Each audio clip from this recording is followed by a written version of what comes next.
Very good evening, friends. Meeting again in the session of Robert's philosophy. And we are discussing the chapter number 2 from the Robert's philosophy, that is the Introduction to the Study of Homeopathy. This second chapter of Robert is related with all the basic concepts related with homeopathy. How homeopathy deals, how it looks towards the health, towards the disease, towards the cure. All those things he has tried to explain over there in detail. So this specifically, this chapter is related with the all introductory basic concepts of the homeopathy. And he explained over there, homeopathy deals with the individual as whole, not with its parts. And he is comparing it with the allopathy at the same time.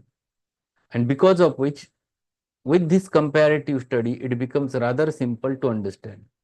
Second concept which he has explained over there, that homeopathy deals specifically with the disease per se, that is the primary functional symptoms of the disease, not with the tangible products. Tangible products are the end products. The homeopathic prescription never depends upon the tangible products, but homeopathic prescription depends upon the totality of the symptoms which has developed prior to the tangible products. And that is what is called as the functional symptoms, and which is expressed as a disease per se. So homeopathy deals with that. Third important thing which he explains in this chapter is the relation of the homeopathy and fundamental principles of homeopathy in relations with the nature's law. And there is one law which is universally accepted, that is called as Newton's third law of motion, or which is also called as law of mutual action, and that is actions and reactions are equal and opposite. We were there on this note. We have finished last lecture, and we were there on page number 24, where he has explained that whole homeopathy revolves around this specific law. Action and reactions are equal and opposite. The health of the human being is always maintained on this law. As there is just your body touches to any hot part, reflex reaction happens because of the same law. In because of which you are remaining healthy. But the same thing which affects you, if your state is already diseased and then your reactions are disturbed, then this law, on the basis of this law, some natural thing happens, some dynamic thing happens in your life, and you react in exaggerate manner, and you get disease. So same law works for the development of disease. And again, when you treat homeopathically with the dynamic medicines, same law works. There is a reaction from the vital force against your stimulus of the medicine, and the cure is achieved. So at all levels, this law of mutual action works, and that's what he has explained on the page number 24. Let us start with next paragraph. He is taking the help of Hahnemann's Organon over there. In his Organon, paragraph 6, Hahnemann says, the unprejudiced observer will aware of the futility of transcendental speculation, which can receive no confirmation from experience, be his power of penetration never so great, takes note of nothing in every individual disease except the changes in the state of health of the body and mind, morbid phenomena, accidents, symptoms, which can be perceived externally by means of senses.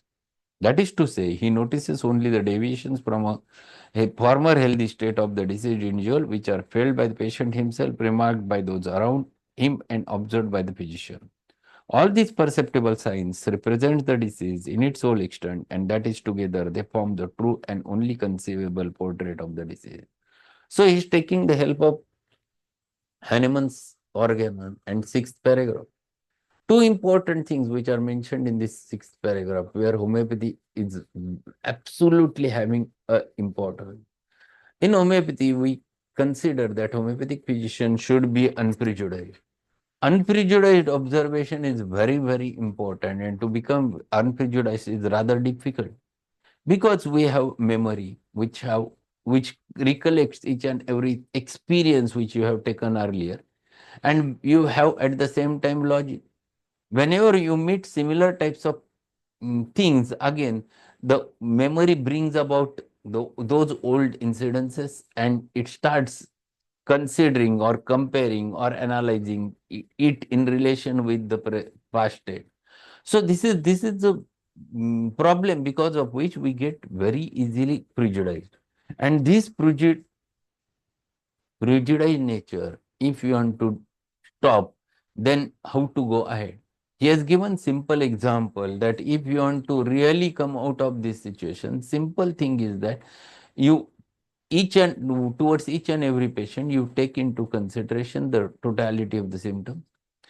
Just find it out what is the state of disease which has changed from the former healthy state. What are the new signs and symptoms which have been developed? Write down one by one. Instead of giving the name to it, find it out what patient explains, what his attendant says, and what you as a physician, you observe. And what you get in detail is called as a portrait of the disease. He says that it is actually a only conceivable portrait of the disease, where everything you get about that patient, every knowledge about that patient. There are certain things which are healthy also, and there are certain things which are diseased also. Both things are present over there in portrait of disease, and which is the collection of the whole human being. That portrait is very important in homeopathy. That portrait gives you the individuality of that individual. And if you want to find it out a right remedy, then you have to little bit go ahead and you have to find it out exactly the totality of the symptoms out of that portrait. That denotes exactly the remedy for the patient. So see, he is explaining the whole concept. How do you deal with the patient with homeopathic angle? First important quality which he explains over there, you should be unprejudiced, so that you can get the portrait of the disease from the patient, from the attendant, and through your own observation. So in this first paragraph, which we have learned in today's session, is related with the sixth aphorism. And in the sixth aphorism, we have discussed two things: unprejudiced observation, and second important thing, which he explained over there, is the portrait of disease. Let us go ahead little bit. Disease itself is an impossible observation. We only see and record the effects of disease. We can only record the symptoms. Disease is as elusive as thought. We are utterly unable to discern thoughts, save such as are transformed into acts. So we only recognize disease as it is made manifest in symptoms. The inner expressions are dynamic in nature, their outward expression is functional. While all this While all this is true, yet we are dealing with the most positive of the facts, for symptoms are records of facts. Facts registered in symptoms are most exact record of the expression of vital energy to the morbification. See how nicely he has explained over there. So what he says, disease itself is impossible observation. Why it is impossible of observation? Because the disease is not a visible entity. It is dynamic. As your thoughts are dynamic, the disease is also dynamic. It remains inside, in the dynamic plane. You are not able to visualize the disease. You are able to visualize only the signs and symptoms which reflects externally. So language of the disease is signs and symptoms, and by no any other method you can locate the disease. And that's why he has compared it with thoughts, the thoughts which you cannot observe, but which you can find it out through the acts. And what he says, the inner dynamic nature of the human being is expressed outwardly in the form of functional symptoms. So your functions denotes whether you are in the right track, whether you are healthy or you are wrong, or there is wrong with your vital force. And that's why what he says, while all this is true, yet we are dealing with the most positive facts of the facts. What symptoms are record of facts? Facts registered in symptoms are the most exact record of the expression of vital energy of the morbification. So whatever disease is there inside it, only one thing which denotes the disease and its expression is the totality of the symptom. So that is the only fact on the basis of which we can understand the inner nature of the person, whether he is healthy or wrong. Once more, to quote Hahnemann's Organon, so he takes the help of Hahnemann's Organon and he explains that the expression which is explained in seventh aphorism, there must be a causative principle present in the medicine. Reason divines as much, but in its inner nature is no other way to be pursued by us. Its mode of expression and its outward effect can be judged by experience. So, with related with the medicines, the same is true. When you give the medicine, you only know that it is medicine because it acts and produces certain types of expressions in the thrower, and because of which you know the qualities of medicine. But you don't know, you cannot look it out in the medicine, how it acts, at what level it acts, what changes it has produced inside. It is only through the signs and symptoms with which you can acknowledge about the medicines. Health is restored after removal of the all symptoms, and then, only then, is all diseases removed. And this is nothing but the eighth aphorism. The totality of this removal of the totality of the symptoms means removal of the disease in its whole extent. That's what he said in the eighth aphorism, and this is what he is explaining over there.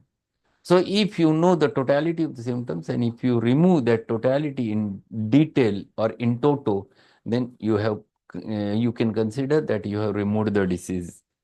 Hahnemann this way distinguishes between disease itself and its causes, manifestations and products, and this shows at once that the sphere of homeopathy is limited to the functional changes from which the phenomena of the disease arise.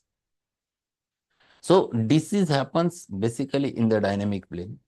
It happens inside and it expresses at the functional level in the form of signs and symptoms. That is only a disease.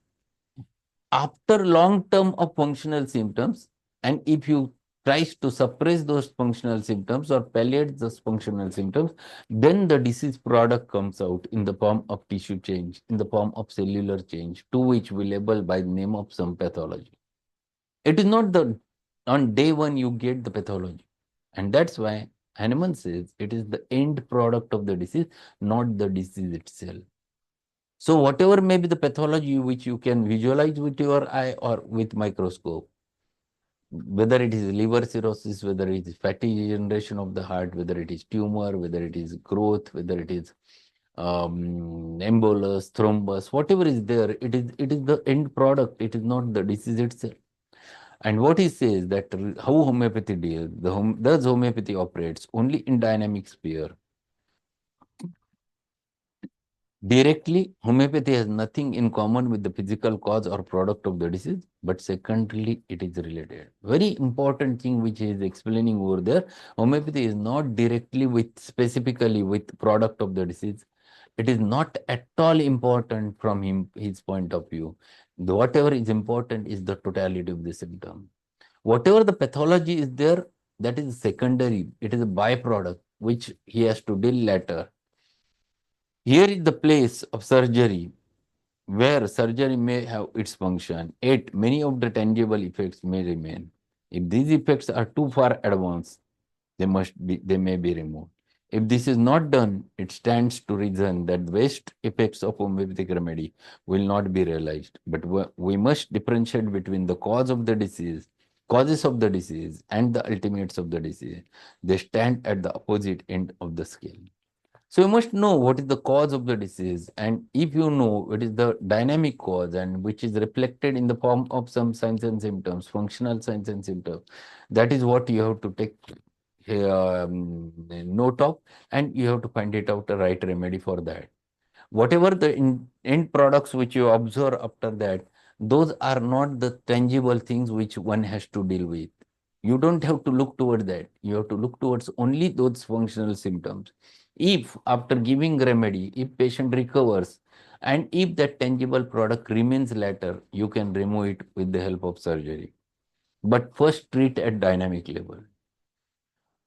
While these ultimates are not primarily within the range of similia and therefore not the objective of homeopathic treatment, the morbid process from which they arise and to which they lead is under the control of homeopathic medication.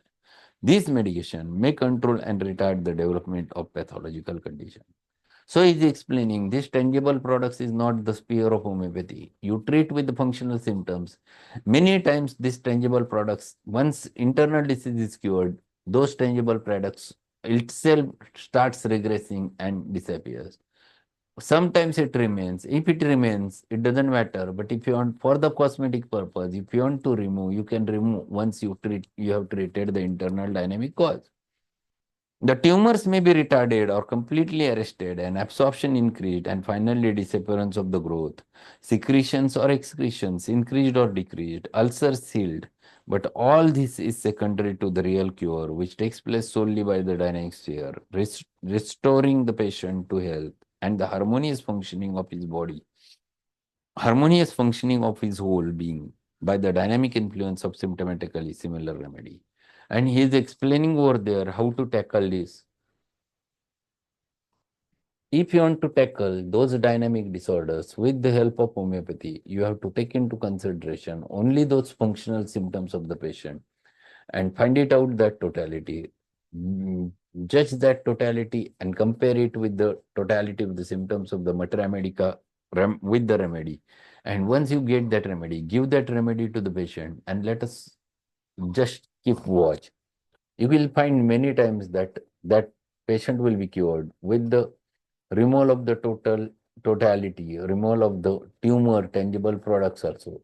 Very occasionally there remains. If there remains later after removal of the internal disease, then definitely you can have a chance to remove them with the help of scalpel. So this is what he is explaining, that he is explaining exactly that how to go ahead with homeopathy. You don't have to look towards the tangible products. You have to look towards only the disease per se, which is expressing in the form of functional symptoms and with which you can understand that deceased human being. And one more paragraph will finish and then we'll stop. As Stuart Close has well said, the real field of homeopathy is those agents which affect the organism as to health in ways not governed by chemistry, mechanics, or hygiene, but those capable of producing elements similar to those found in the seed. So he's explaining over there. There is a chapter written in by Stuart Close, that is the scope of homeopathy, and where he has explained all the different criteria where homeopathy works. And he has explained over there specifically the DEX 5 exclusion criteria, and in which he has explained where there is no field of homeopathy and where exactly there is a field of homeopathy. This difference he has tried to explain over there, and this is what he is explaining over there, and this is what he is trying to explain over there. I think we'll stop over here and we'll continue with it in tomorrow's session with the next part of it. Today I have one appointment and that's why I have to go.